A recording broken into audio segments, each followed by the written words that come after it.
یه چارت تولد میخوایم بکشیم. دقت بفرمایید که به این شکل شما بیشتر با چارت های دایره‌ای آشنا هستید که مربوط به تروپیکاله، اما اینجا این چارت الماسی هست. در ودیک ازش استفاده میکنیم، بسیار دقیقه. اول این خونه ها، ما چارت رو که میکشیم باید خونه ها برای ما مشخص باشه. خونه 1 2 3 4 5 6 7 8 9 10 11 و 12. در هر خونه لطفاً یک بار دیگه دقت کنید، یک مستطیل میکشیم برای اینکه تمام خونه ها رو داشته باشیم.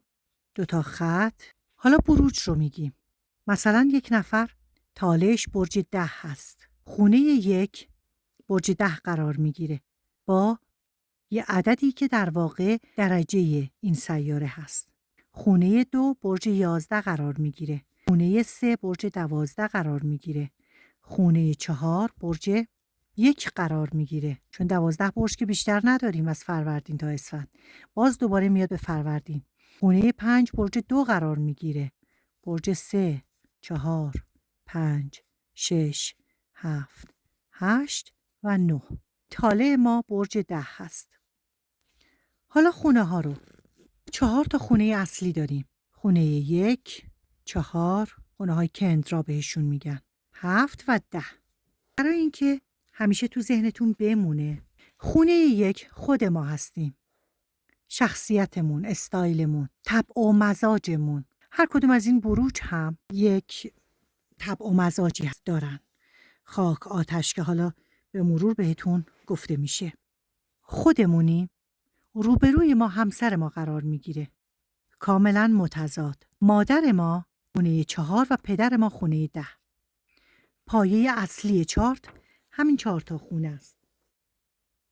این 4 تا ستون پایه اصلی هستن که اگه تو باهاش ارتباط نداشته باشی یا اوضاعشون خراب باشه، نسبی از ستون‌ها از بین رفتن و آگاهی باید پیدا کنی که چرا مثلا با پدر یا مادر مشکل داری. خونه 2 خونه پول ما هست. پولی که خودمون با زحمت خودمون به دست میاریم. اون درآمد ماهیانه ما. اون پول نقد و پولی که در زندگیمون جاری هست.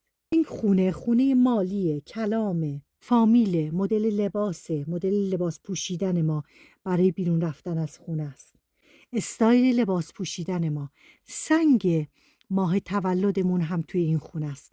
غذا خوردن ما، رژیم غذایی ما هم در این خونه 2 معلومه. خونه 2 اعتماد به نفس ما رو هم شامل میشه.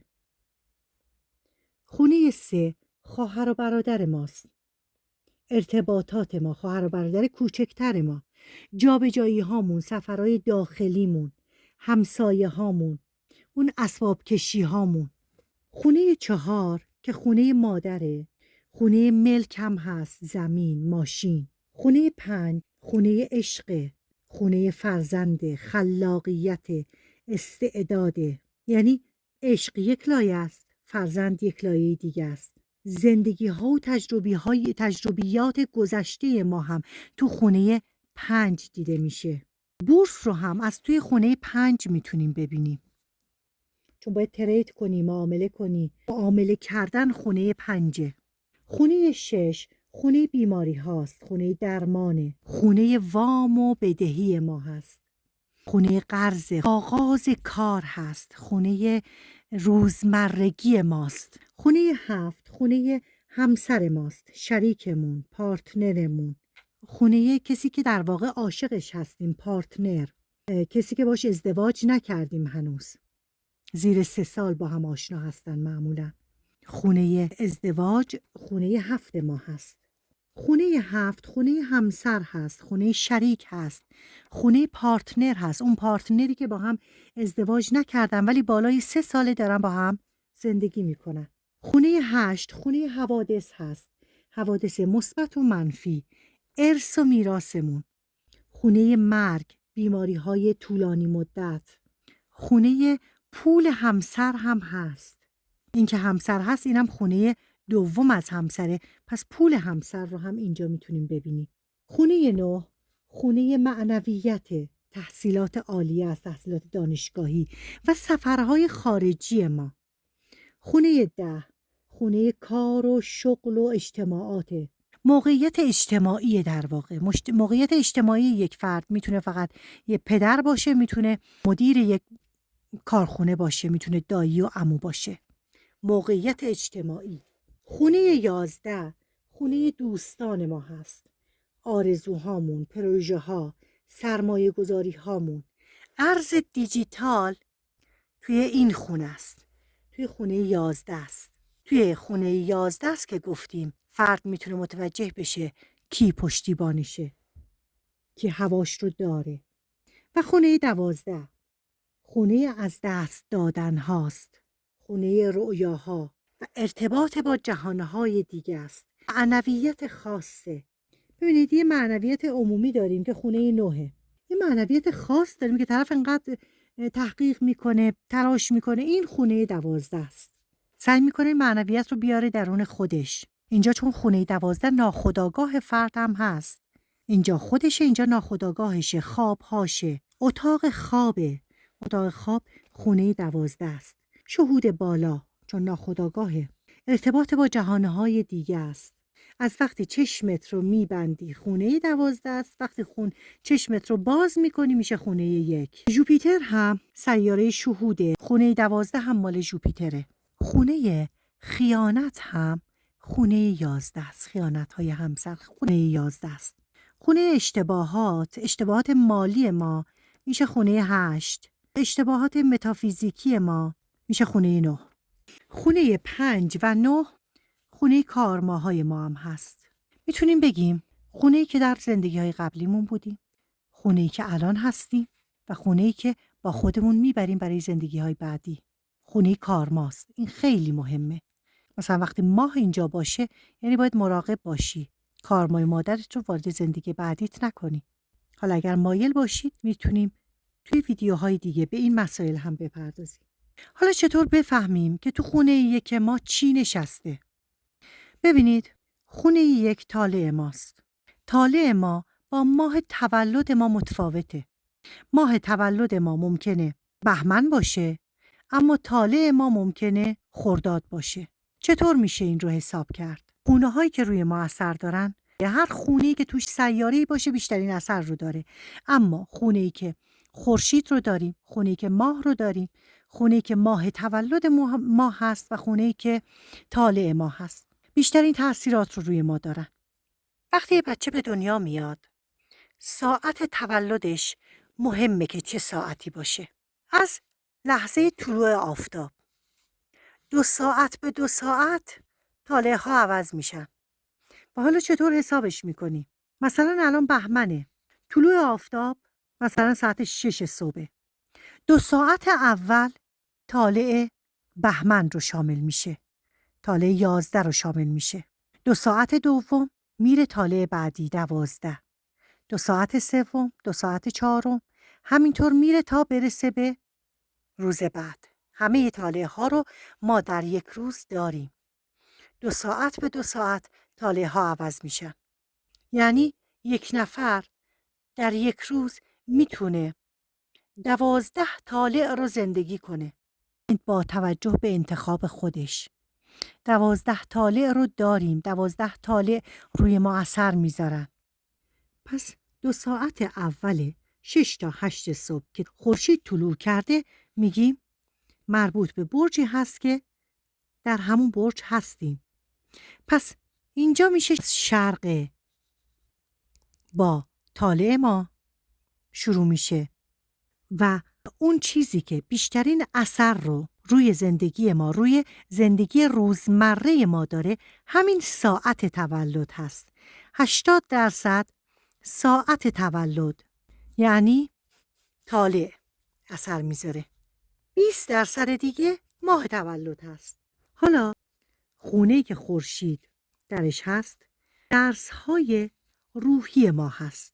خورشید روح ماست، ماه ذهن و افکار و احساسات ماست. این خونه ها هم تأثیرات بسیار زیادی روی ما دارن.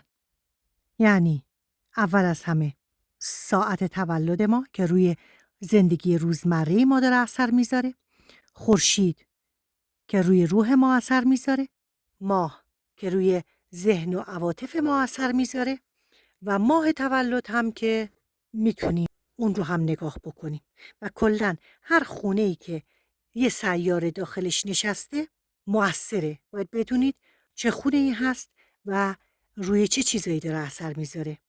برای همه افراد بعضی از خونه‌ها سیاره ندارن، ولی اینطور نیست که بگیم اون خونه‌ها مهم نیستن.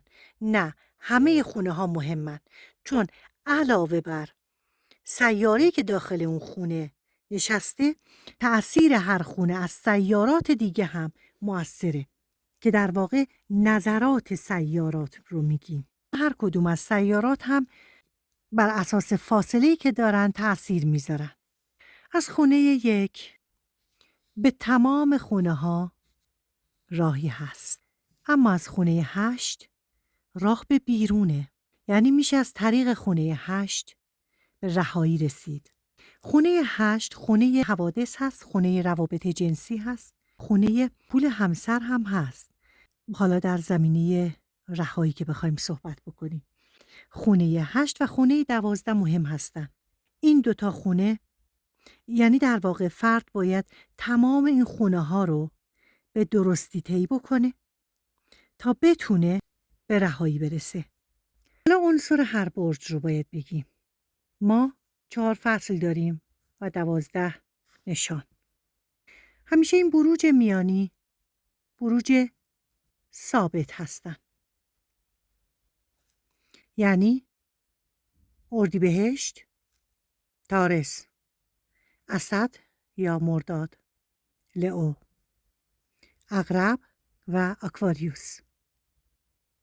برج‌های ابتدایی برج‌های متحرک هستند و برج‌های انتهایی که قراره وارد یه فصل بعد بشه برج‌های متغیر هستند. اینا شروع کننده های خوبی هستند، اینا ادامه دهنده های خوبی هستند و این هم تبدیل کننده ها. در هر زمینه اولی هنوز نوزاده، دومی بزرگتر شده، سومی تکمیل تره در هر کدوم از کارهایی که افراد حتی بخوان انجام بدن. حالا برای اینکه بخوایم عنصراشون رو پیدا کنیم، 1 2 3 4 1 5 و 9 آتش هستن، 2 6 و 10 خاک هستن، یعنی فروردین، مرداد و آذر آتش هستن، اردیبهشت، شهریور و دی خاک هستن، 3 7 و 11 هوا هستن، 4 8 و 12 هم آب. پس اینجا شما با 2 نکته مهم آشنا شدید، یکی عنصر هر برج و یکی هم متحرک و ثابت و متغیر بودنش. دوستان، اونچه که برای یک نفر که میخواد فقط آشنا بشه و یه ذره تو چارت تولد خودش بخواد کنکاش بکنه، همین مقدار کافیه. شما میتونید از نرم افزار جاگاناتا استفاده بکنید. نرم افزارهایی که توی موبایل هست اونقدر دقیق نیستن، اما جاگاناتا نرم افزاری هست که باید توی لپتاپ نصب بشه و میتونید اونجا استفاده بکنید، چارتتون رو پیدا بکنید و ببینید همه اون چیزی که مایل هستید به دست بیارید. فعلا برای توضیحات ابتدایی من همین ها رو کافی میدونم، مگر اینکه دوست داشته باشید چیزهای دیگه ای رو هم بدونید که میتونید بگید تا به این ویدیو اضافه بشه. توی ویدیوهای بعدی ما میریم سر چارت تولد و اینکه هر خونه از چارت کدوم عضو از بدن هست، هر سیاره‌ای چه بیماری داره و چیزهای دیگه‌ای که لازم هست. متشکرم. خدا نگهدارتون.